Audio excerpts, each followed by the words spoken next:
welcome to another Roll for Crit podcast. I'm Will Keeler. I'm Jonathan Estes. This is episode number 56, I think, and Gen Con is nearly upon us.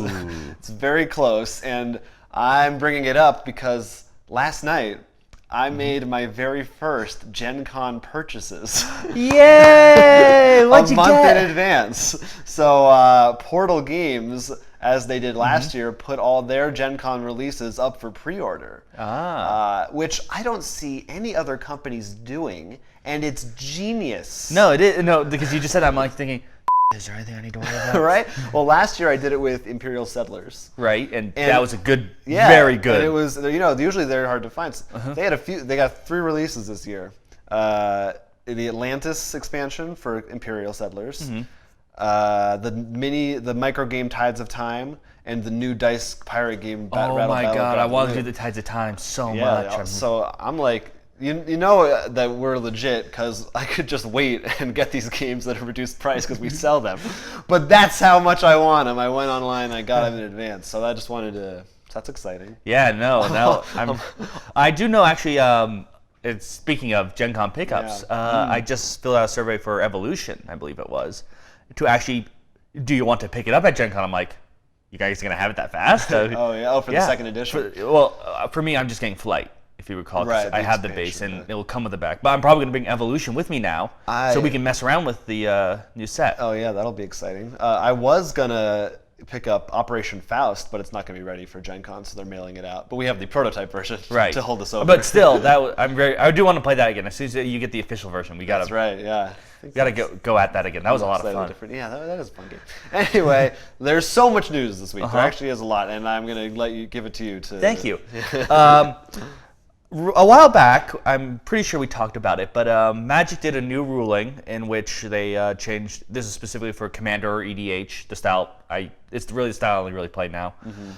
In which the way a Commander, the term's called bounce, and pretty much return to the hand. It was a way to get something off the field. Okay. They made it so return to the zone, so it's hard to get rid of, and a lot of people didn't like it because it pretty much made certain guys stronger, and a lot of decks lost their removal, their way to deal with things. Okay. So it big controversy. Magic just came out with another new rule change. I've heard about this one. I haven't talked to anyone yet about it, so I'm very curious to hear fresh Phil's from opinions. your brain to. Magic has a rule called a mulligan. Most games have something similar, and I actually think the term is the same. I don't think they have a copyright on that one. No, everybody uses mulligan. Yeah.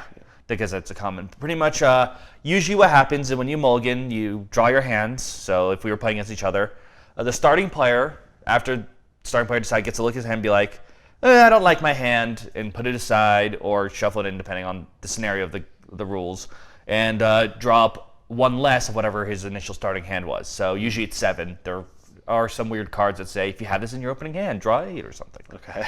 But so you draw 6 and you keep mulliganing until you like your hand. A way to offset if you happen to just draw a terrible hand. Yes, it's the luck of if you draw only lands or no lands, vice versa. Or if you're a combo deck, you need to have specific cards in your hand. And then so we go back and forth doing it. And obviously, if you have 0 cards, you can't keep mulliganing. Oh, you can mulligan more than once. Yes, oh, you can mulligan down to 0 cards that you're opening hand. Oh, okay, interesting. But so what the new rule is now, same kind of thing, except first of all, it does say shuffle your cards in. So I know some people, I don't know if it's the official term, just put it aside, then you draw. And this is like so far, right? It's more of a testing rule. Right. They're doing it at the next tournament. Okay. But the big deal is, because I was reading it and at first I'm like, is that it? Just the shuffling? Because I think it's the same. So like what I said. But what happens is, should you actually mulligan and have pretty much less than 7 cards in your hand, on your first turn, you get to scry 1. What this means is you look at the top card of your deck. Oh, of your own. Yeah, it's once again. And you decide whether to put it back on top or underneath. This is sort of a big deal, because at least in my head, because there's plenty of times I've been like, you mulligan, you're like, if I get that 1 extra land, I'm good. Right. And now you could actually be like, interesting. No. So it's if you mulligan, then you get to look. Yes. That's their, for lack of a better term, buffing mulliganing, it sounds like. Which is an interesting, but did people think that the mulligan weakened you or something? Not. I mean, having less cards in your hand is always a Oh, weakness. that's true. That's right. So I guess that's probably what it is. It balances that. Yeah, it's the aspect. balance that. But in particular, when I hear mulligans, most of the time, and beyond just the general, usually it comes under two reasons. One, you just happen to get that really shitty hand. Two, like I said, combo deck. Literally, you mulligan down until you have one or two cards, because you just need those cards to win. Right. So this is an interesting. Yeah. But no, this definitely brings a whole new twist at the scry, because I know there are a lot of good cards that are just pay one to scry one or something, then draw. Giving yourself that advantage Yeah, of it's knowing in great. advance, that gives you a Sounds pretty good. good. Yeah. First, I thought you were gonna say you got to scry like something from your opponent's hand or deck. Oh, because I think another game has. Uses it. I've heard other when you scry stuff. Sometimes it's like I know Chaosmos uses it. Maybe Smash Up does too. Right. But yeah, that sounds good then, I guess. And like we'll find, Yeah. we'll see if it like causes disasters at this I mean, tournament. they're gonna find. Well, what will, at least my prediction, is what will happen is, depending on the tournament style, what's gonna happen is probably favor certain kinds of decks. My guess is probably blue decks, because what blue deck is the heavy control, which I've said many times on the show. all about drawing cards, and right? Well, it's drawing cards and control. So what happens though is you can knowing what you're gonna draw gives you that extra move. I mean, everyone helps that, but in particular, blue knows, okay, I have a counter spell coming up or something, so I might be able to do that early counter, or maybe know how to deal with my turn. Yeah, definitely gives you a big leg up on your turn because you Yeah. can plan a lot better. Yeah, I think all of them, but I think in particular the control decks are going to really be able to shine from this. Knowledge is power. Because the aggro decks usually are just, I'm going to play all these creatures and beat your face. Right. So I think in there, kind of like, Right. okay, more beaty faces. You coming know up. what you're gonna get, Yeah. as opposed to if this happens, this happens. I'll Right, do because that. control usually have different kind of control. Okay. So, I mean, we'll see what happens. Cool, I mean, yeah. this also, the new set is coming out. I'll see how it works with the new set. It's Mm. definitely interesting what they've thrown in there. You think you'll use this rule? I mean, how often do you usually mulligan stuff? I guess it depends. So it happens. Well, It's not never. yeah, and the Commander, the one I play mostly, I mulligan pretty often, I think reasonably, because Commander has something called a partial mulligan, where you can do mulligan like part of your hand. Then you get to look at the bottom half of the card. No, but I mean, we'll see how this rule goes. Maybe it could be just a standard only rule. I probably will still do like the pre-release or release just to see how Origin plays and to mess around with the cards. It sounds. But legit. I think it's an interesting rule. I think it's a good beginner rule, and I don't see people complaining about it. Yeah, Like, it doesn't seem like I can't imagine any I can outrage. the only way I can think is somehow There'll be some outrage. No, well, there's probably, I don't know how, but there might be some weird combo deck that, like, oh, now that I know, I always can guarantee a win. Right. But like outside of that one, Yeah. like I don't see Probably too many odds people aren't angry. Good, yeah. It's like the only problem I can think about it is the fact that for new players, if they read the rule and then scry one, let's scry. Yeah, I'm sure they. But I also, because scry was one of those keywords that sort of came in certain sets.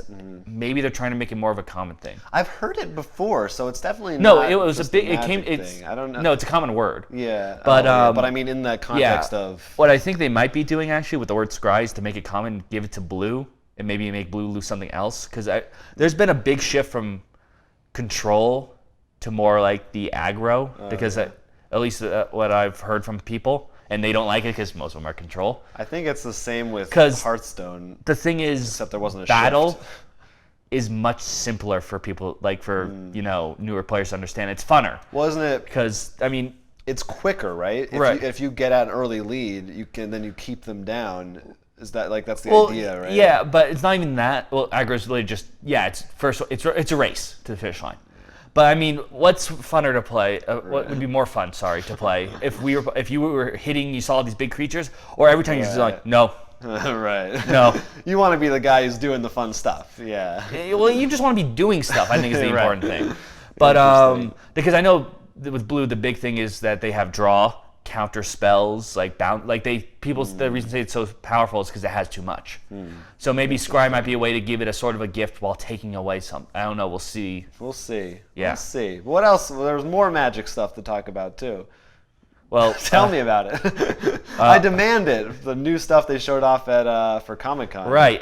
If you haven't been paying attention for the last 2 years, I want to say they've been releasing a special promo set of these black Magic cards that have like silver outlining for the words. A different one each year at San Diego Comic-Con. Yes, it's always the core sets Planeswalkers for that year.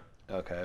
And is it this whole set, or it's just like some cards? Well, it's the whole set of like it's 5 cards. Okay. Well, 6 cards last year because they added the multicolored guy, but they look they look completely different. I think they go for like 100 just there, and it's like 400 to buy. But like, is it just the artwork, or they're the whole card? Completely Like if you look at them, like you've seen a Magic card's a picture, and you see the green border around. The entire card is black like this, and more like silver and carvings. Cool. Yeah, we'll put up some pictures. Yeah. Also, last year came with a foam battle axe of the. Oh, I remember that. So it's just. But sort of cool. You're saying they go for $100? They go for a lot. Like at Comic-Con or I later think on? they're like 100 at Comic-Con. They're really expensive. Interesting. Well, first of all, they're the Planeswalkers. Usually, a decent Planeswalker alone will hit $20. I want to say, or at least. So they're the big guns. I haven't been buying any Planeswalkers. Yeah, they are. That's the whole idea. The Planeswalkers are. And you hate it. Well, my big problem is that's how it happens. Like you're sort of interested if you can't get to Comic-Con, which is I think a significant number of people. Yeah, most of people aren't at Comic-Con.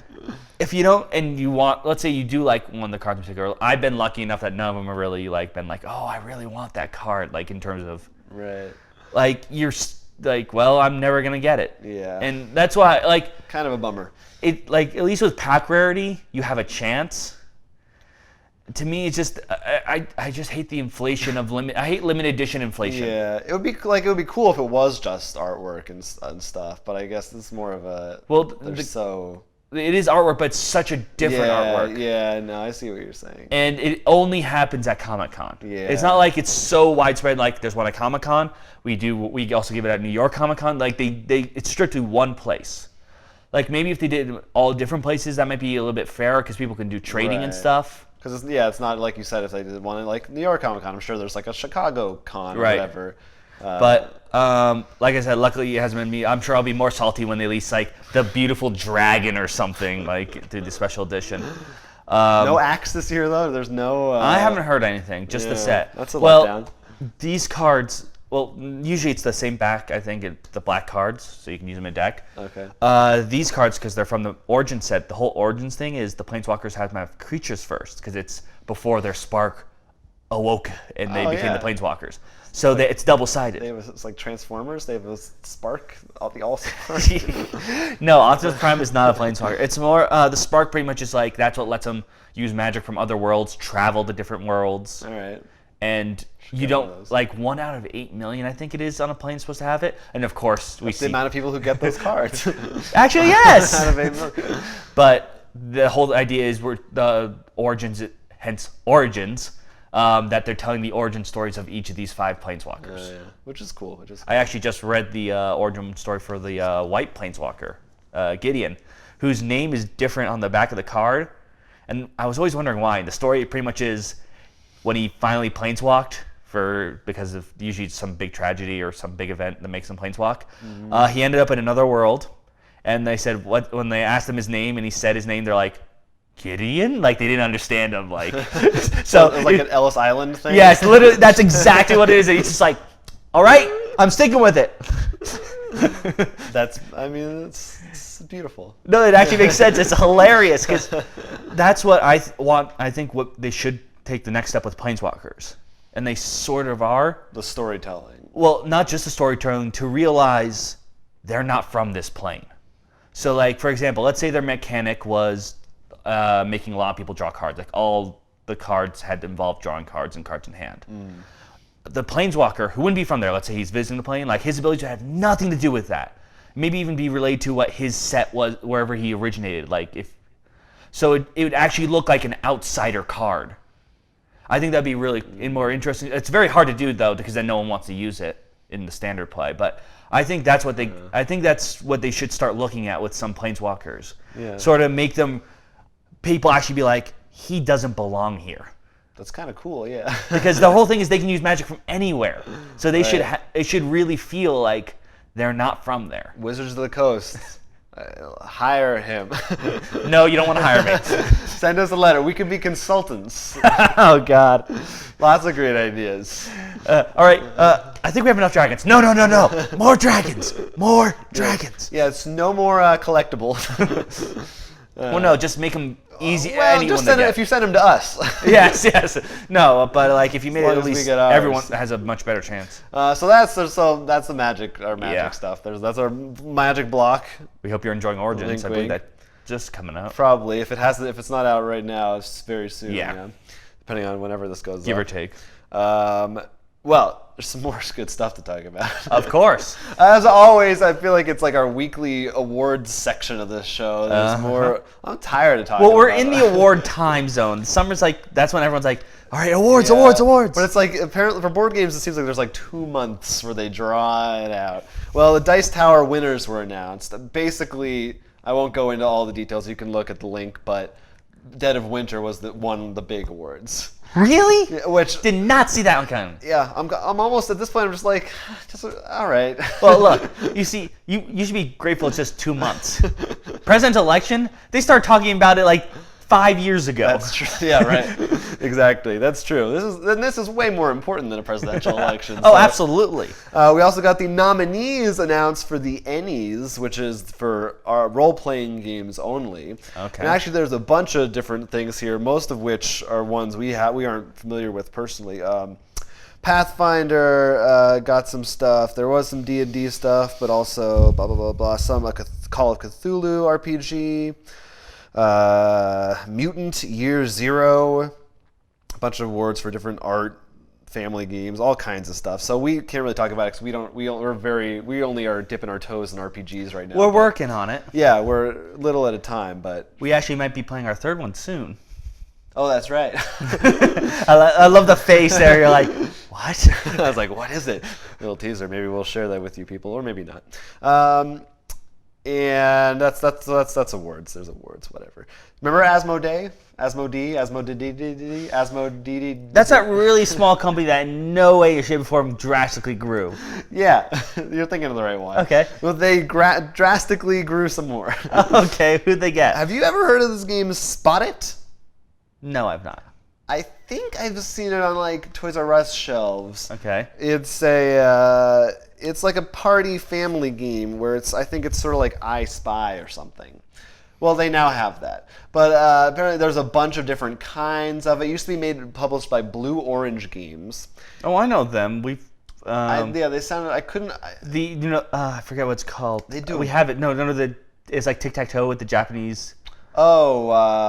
Like starts with an N, but for life of me I can't. NIYA or something. Yeah. Nia. I think that's it. Yeah, they do a bunch. They do like there's one called Brave Rats that I've heard of. They do a bunch of games, but if you go to their website, like there's a games bar and then one that's just Spot It. So clearly this is like a big deal for them, and now Asmodee bought it, so they must have given them So a they lot bought of money. Spot Just It? Or, Spot It. Oh, That's it. I feel I imagine when the term's like, all right, Blue Orange. You know what? We'll just take Spot It. You sure you don't want? No, we'll Right. just take Spot It. But we work really hard on. Yeah. So and supposedly they have plans for like there's a bunch more versions. There's already a digital one. I think. So is this gonna go Monopoly style though? Like Transformers Spot I think It. it might. Roll for Crit Spot I It. think it might already be there. We're just not aware of it. Right. But they're gonna push it into the next level. I just, Asmodee just giant pop. Asmodee wants more.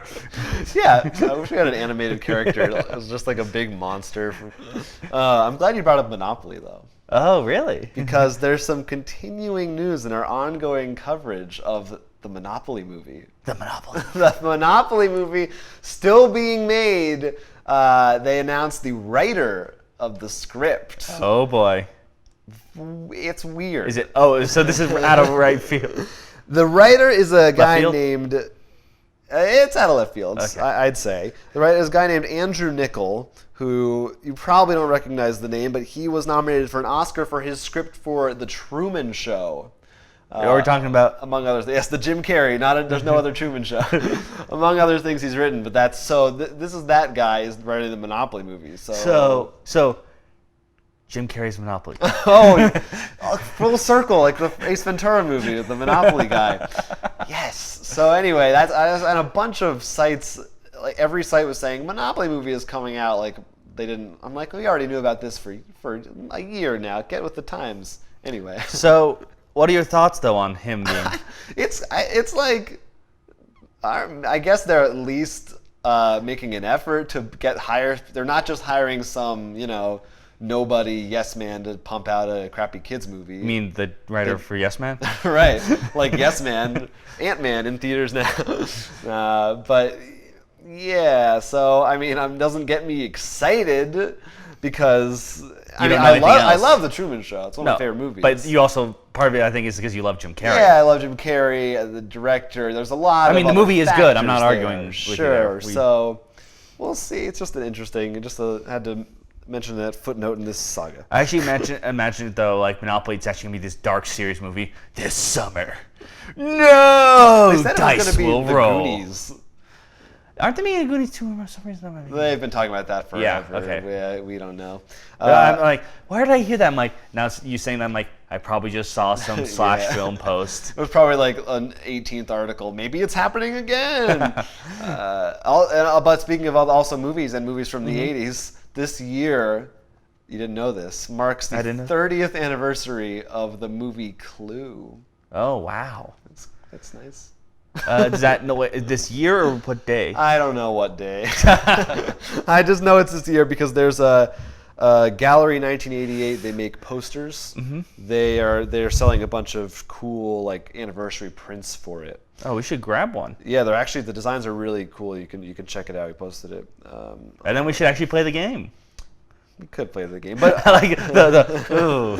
Much rather watch the movies. So that's a good. Hopefully, Monopoly will maybe take some cues from Clue and hire Tim Curry. Though I don't think he's acting. He doesn't look so good these days. That's why he'd be perfect. Yeah, right. He's the Monopoly guy. So that's good. Only one other. That's all the real news. But there's one thing I really wanted to talk about because I thought it was great. Dungeons and Dragons posted an article where they have a suggestion for a meal, a theme night for a meal you can prepare. Whoa! They're ruining our other show idea. We haven't even got that started yet. I know. Well, there's D&D. We're not doing that. Advantage of it, but it's specifically for their elemental evil set. So they have 4 dishes, and each one is for a different element. Oh boy! And they have all the recipes. So like fire is something called. Hold on, let me guess. Something flambe? No, you will never guess it. I swear. Never. Ever. Rocky Mountain oysters. It's called saganaki. Sounds Japanese, right? Apparently, it's. They said it's popular in Greece. I don't know if that means. I think it's Greek. It's like fried cheese. Sounds pretty good. So is the fire from Fried? Probably. I don't know. That sounds pretty good. Their air is a cotton candy cocktail. Oh yeah, cotton candy. Sounds pretty good. I don't know. I just thought it was cool. We should totally do it. But yeah. Well. I'm trying to think what I would... Theme nights for food. Actually, well... For real D&D? Oh, just things in fire. Well, fire, I can think of... No, it wasn't with you. It was someone else. It was someone else's birthday party. What they did is they did Mario Kart drinks for his 21st birthday, and the Bowser shot was actually on fire. Nice. Was there a blue shell? There was a blue one, yeah. Of course, yeah. And I think that was the worst one of them all. Yeah. But no, like a fire shot. Dude, that'd be cool to just what's it called? I'm blanking. What's the dish that I remember you gotta be quiet while cooking is like the... Oh, yeah, I know. Souffle. Souffle, I think maybe for air because it's got to rise. And isn't there something... What's on just dishes that you have like on fire, too, when you get them? Oh, well, there's plenty of things you can put on fire. I mean, remember we went to the Ninja restaurant in New York? I think one of their salads they actually put on fire in front of you and then... Yeah.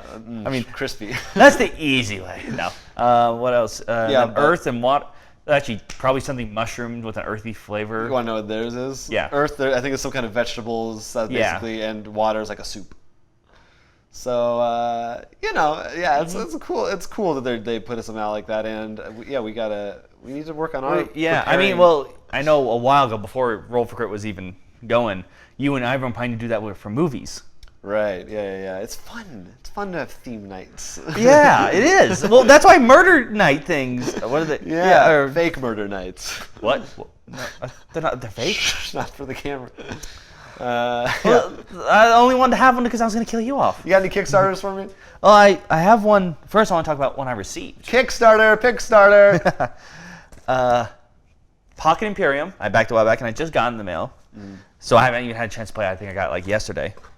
You didn't even. It looks really fun, and I think while at first the box size looked big, I think the game itself actually looks like something that'd be very easy to just, do at a table when we're at a diner or bar or something. Yeah. What's the gist of it? It's a space theme. Yeah, you're pretty just much conquering the galaxy kind of thing. Pretty much. There's tiles. Yeah, you get little map tiles, and you each have your own colored ships. That's cool. That's cool. Luda Creations, I know that. I think what they hit the big thing that I think is important with a pocket game. Yeah. Is while there's not a lot of different pieces. So it's easy to sort like you out, keep like I think map, your players, and I think one thing that's it. Like there's certain things that are pocket games that we play in, like there's like 6 different decks and you have to like. Right. How many players does it? This holds up to 4, hence 4 colors. Okay. But you don't have it here, but you received a Kickstarter. Well, I got it's an RPG, last one standing. Which we were actually talking about earlier. Yeah, the reason that's right. That was the RPG we were talking about. The reason I didn't bring it is because I kind of wanted to wait until we actually got a chance to play it so we could talk about it then. Right. But we did talk about it a while ago. So we're just gonna hint now about it. It's the Battle Royale Hunger Games sort of RPG, and I'm really excited. I read through it. Yeah, no, I mean, I didn't want to spoil too much because obviously you're going to be the game master. Right. So I really just looked at the playable characters, I guess. Some of the characters. And they're hilarious. Yeah, it should be really fun, and it's good for each director has special abilities. Well, I think the thing I'm excited about it that you mentioned, I think you like too, is that this looks really easy for a one-time session. Yes, it's not. They have suggestions like, you could do campaign, but it's not really what it's meant for. Right. It's a one-time thing. Also, another thing I'm going to just mention now because I love it. Was so funny when you said it to me. Because at first when you showed me the characters looking through them, we're like, why don't they just let you make your own? Oh, right. And later you're telling me so I figured out they don't do that because you're gonna die. You basically, each character has 4 bars of health, and the average, a gun does takes away 2. So you're probably gonna go through at least 2 characters during a play session, and which is you just take up an NPC's role. Anyway, so there's some cool stuff there. That should be exciting. There's another. Oh, no, in terms of actual Kickstarters. New Kickstarters. I remember this one actually. At first, I was a little hesitant, but actually watching the thing, I was actually interested. You actually heard me watching it as Hipster. Oh yeah. Not to be confused with Hipster Dice. Right. 2 different things. Basically, the idea of the game is everyone has their own deck of I think they're item cards and stuff, and then there's a trend deck, and you flip the 3 cards over. Okay. And you each try to play an item card to fit the trend.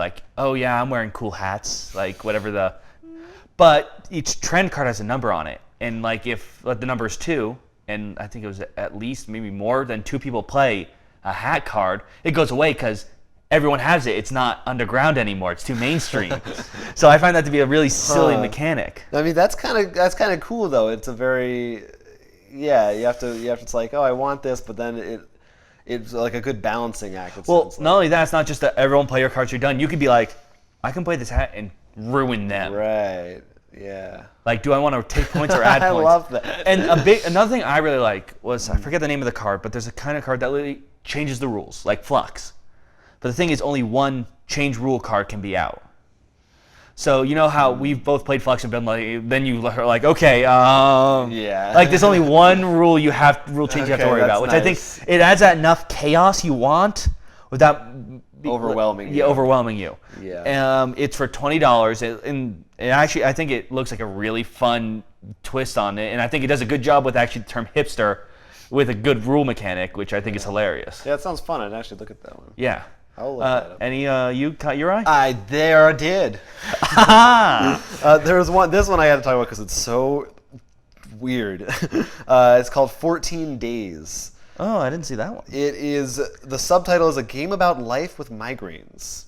It's a 2-player card game, but it's also kind of a role-playing elements at least. Mm-hmm. It's basically all this guy made it who has migraines, or girl, I think actually. No Unknown gender. Someone of an undetermined gender, and they have migraines, that like serious migraines. They like all the time. They Yes, deal with, like many people do. And this game is basically their way of getting that feeling across. And basically, you have tasks. There's different characters you can choose from, and you have to do certain things. Like it'll be very mundane, like, I want to go out to eat tonight, or I want to hang out with my friends. But like if you get a migraine, you can't do it, and you have to like manage your resources in that way to try and do everything you can. And I'm not 100% sure what the other player does, but part of what they do... I'm assuming the other player is just the jerk giving the migraines. Well, part of what they do is they ask them questions, and they say things like, who felt let down by you today? What promise did you make to yourself today? And you're supposed to like... Wait, who's just asking? The other player, and you're supposed to like tell a story about like, oh, because of this, I couldn't do this. It's really more, although some of the reviews say it's actually pretty fun. It sounds like more than a game. It's almost like an art experiment or something like that. I love weird stuff like that. So I think it's worth to point out, because I think the big thing is where Kickstarter should take advantage of. There's a lot of topics that could be hard to talk about, like games could do. Right. And weird like this, stuff. A friend of ours, James, told me a while ago about a game. I think it's called like Underdogs or Dog Eat Dog World, in which it's sort of like an RPG like Dungeons & Dragons. But the way the game works is supposed to give the idea of colonization. So one person is the guy who gets to just make all the rules, and just the other parties either follow, in which they lose because they're following the guy's rules, or they try to rebel, in which they get like doomed from the start. So it's like you're destined to lose. Yes. So it's like I love stuff like that. It's making these something that allow other people also to maybe even just get a glimpse into what it might be like. I think is a great way where games can really, have us see something different besides space, dragons. Right. Yeah. Like, there's a lot to explore besides just the fantasy theme, definitely. No, that definitely sounds interesting. I definitely would love to take a look at that Kickstarter. Hannah Schaefer is the lead designer on that, and it goes for $25 or $8 for just the print and play you can do. So if you're into that kind of thing. You said it's 14 days? It's called 14 Days. I'm just curious if she happens to have it's the game I think takes place over 2 weeks, so it's like your schedule for the next 2 weeks. I thought it was like you happen to get a migraine every 14 days on the. No, that would be interesting. But I just thought in a really silly sentence, because you were talking earlier what the other player does, asking questions. Yeah. I thought like you play as you, and the other player is your brain.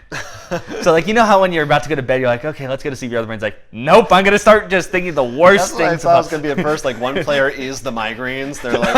They're just hurting you the whole time. Okay, I just imagine having like the taboo buzzer. Like you're just trying, and I'm just like, Oh god, now that's a social experiment. I think the other player would end up dead. Yeah. One more I wanted to mention real quick. It is called Metahumans Rising, and this is another RPG. It comes from Housedock. That's the name. That's their name. This is an RPG set in the world of superheroes. All right. And it has kind of a cool setup wherein supposedly the Germans in World War I released some kind of a gas or something into the atmosphere, and so it basically created a bunch of mutants. So you get to, when you start the game, you get to choose what your powers are. Now, are we talking like X-Men mutants? Are we talking about Revenge of the Not Revenge. What's the movie like? The Nerds? Not Revenge of the Nerds. I forget. Mutants. There's the radioactive. I forget about it. I'm blanking on the movie now. Now I want to know. I think the Toxic Avenger. That's what for some reason. No, we're not. Yeah, we're not talking like mess like Chernobyl. Yeah. Chernobyl. Jeez, what is wrong with me?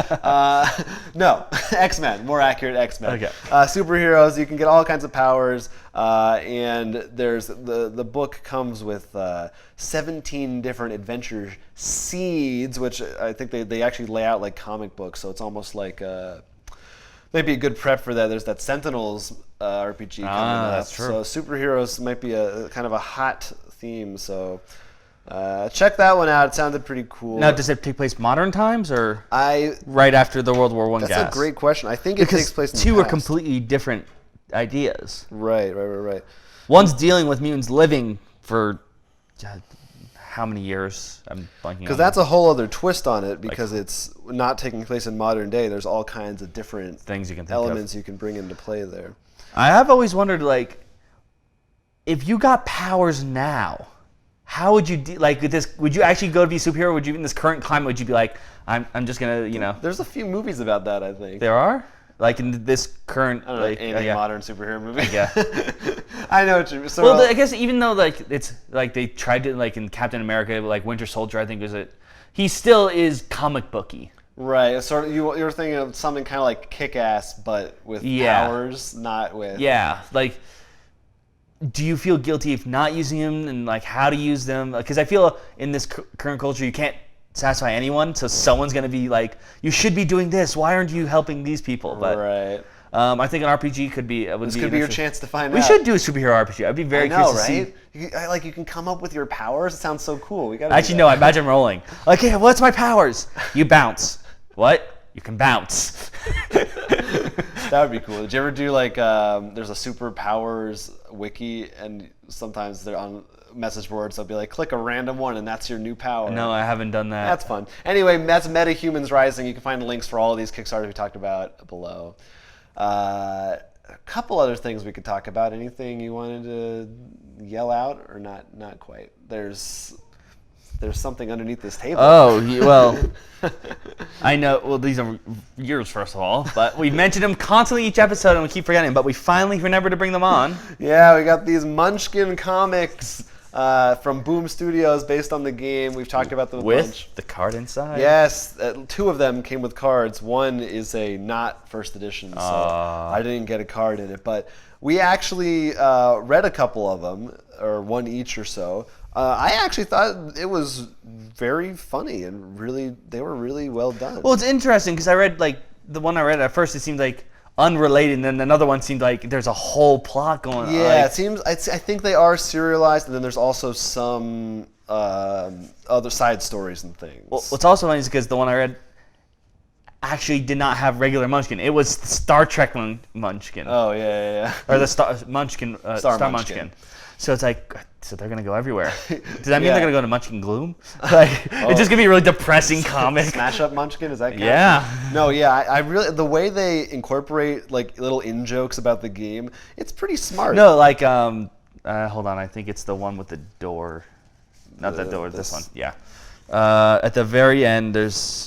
Okay, it's not this one, but. Oh, this one has a door on it. Yeah. It's the Duck of Doom. We'll put up some images for you while we shuffle yeah, well, as through. soon as I find the one. Of course, it's going to be the last one, this one. But at the very end, like, whatever this masterful villain is, has, like, the potted plant next to him with the image. And of the, like, the and the White whole comic Brothers. about the floating nose. like, so you're playing and I'm reading it and I'm like, I remember fighting these monsters. Like, you wouldn't think playing Munchkin, boy, they should tell a story about these guys, but it's fun to see them. So I was actually surprised. I mean, I thought they'd be cute, but they're pretty well written. I think they're So pretty we'll see good. what more happens. And maybe somebody track down the rest of first edition. Yeah, maybe. Anyway, that's a lot of fun. There was one other thing I wanted to talk to you about. I'm because listening. I just thought it was interesting. So we Okay. put up our Hanabi video last week. By the way, hope you had a good 4th of July Yeah, I hope so. weekend. And when I was doing the how to play video for that, I was reading through the rule book to make sure I got everything. One thing I noticed is how whenever we play Hanabi, we always refer to the act of giving clues, and we even specifically usually spend a clue token to give someone a clue. Right. The word clue is never mentioned in that book. What do they refer to it They as? just they call it giving information, and they're called clock tokens because they have clocks on them. Yeah. And I just thought that was interesting that it's even in the age of the internet and shared knowledge that we can still have these like specific personal inside things for games that like no one like I thought were universal, but we just kind of came up with them. Well, I mean, I think that happens actually a lot. I mean, how many inside jokes do we have about Catan? Right. Well, I mean, jokes are definitely one thing. That's one thing, and another thing is what happens a lot. It's almost like the Monopoly, like free parking rule. Right. But go on. When you play certain games, depending on what happens, you could, even though you read the rules like you read it as that, you're like, to make it simple, you use the words you know. So for all the card games we ever play, I'm gonna call things tapping. Right. Because I played Magic first, and even though they're really strict about that term, and no rulebook will ever use that word, right, I'll call it tapping probably while playing it. Definitely. Yeah. So I want to know, like, who was the first one who said clue? Whose fault is that? Well, I'm gonna blame it on you since it's your game initially.